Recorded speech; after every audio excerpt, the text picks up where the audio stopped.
8ನೇ ತರಗತಿ ಕನ್ನಡ ಪಠ್ಯ ಪೂರಕ ಅಧ್ಯಯನ 2 ಆಹುತಿ ಪ್ರಶ್ನೋತ್ತರಗಳು. ಮುಖ್ಯ ಪ್ರಶ್ನೆ 1 ಕೊಟ್ಟಿರುವ ಪ್ರಶ್ನೆಗಳಿಗೆ ಉತ್ತರಿಸಿ. ಪ್ರಶ್ನೆ 1 ರೈಲಿನಲ್ಲಿ ಸಿಕ್ಕಿದ್ದ ಮುದುಕನ ಉದ್ಯೋಗವೇನು? ಉತ್ತರ ರೈಲಿನಲ್ಲಿ ಸಿಕ್ಕಿದ್ದ ಮುದುಕ ರತ್ನದ ವ್ಯಾಪಾರಿಯಾಗಿದ್ದನು. ಪ್ರಶ್ನೆ 2 ಯುವಕನು ರೈಲಿನಲ್ಲಿ ಸಿಕ್ಕಿದ್ದ ಮುದುಕನ ಮನೆಗೆ ಏಕೆ ಬಂದನು?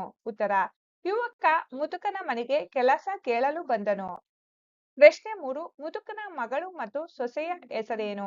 ಉತ್ತರ ಮುದುಕನ ಮಗಳ ಹೆಸರು ಸೀತೆ, ಸೊಸೆಯ ಹೆಸರು ಶಾಂತಿ.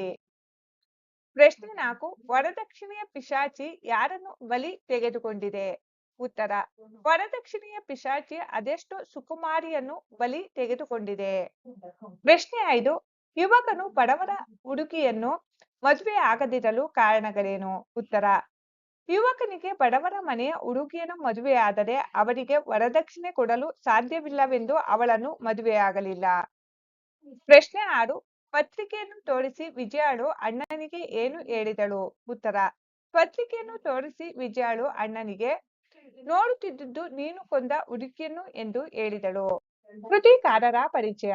ಕೊಡಗಿನ ಗೌರಮ್ಮನವರು ಕನ್ನಡದ ಪ್ರಥಮ ಕಥೆಗಾರ್ತಿ. 1913 ಮಾರ್ಚ್ 2 ಮಡಿಕೇರಿಯಲ್ಲಿ ಜನಿಸಿದರು. ಕವನ ಸಂಕಲನ ಕಂಬನಿ ಚಿಗುರು ಗೌರಮ್ಮನ ಕಥೆಗಳು.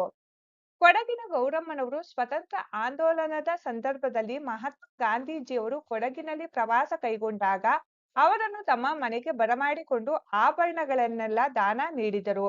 ಗೌರಮ್ಮನವರು ಮಿಸಸ್ ಟಿ. ಜಿ. ಕೃಷ್ಣ ಎನ್ನುವ ಹೆಸರಿನಲ್ಲಿ ಕಥೆಗಳನ್ನು ಬರೆದಿದ್ದಾರೆ.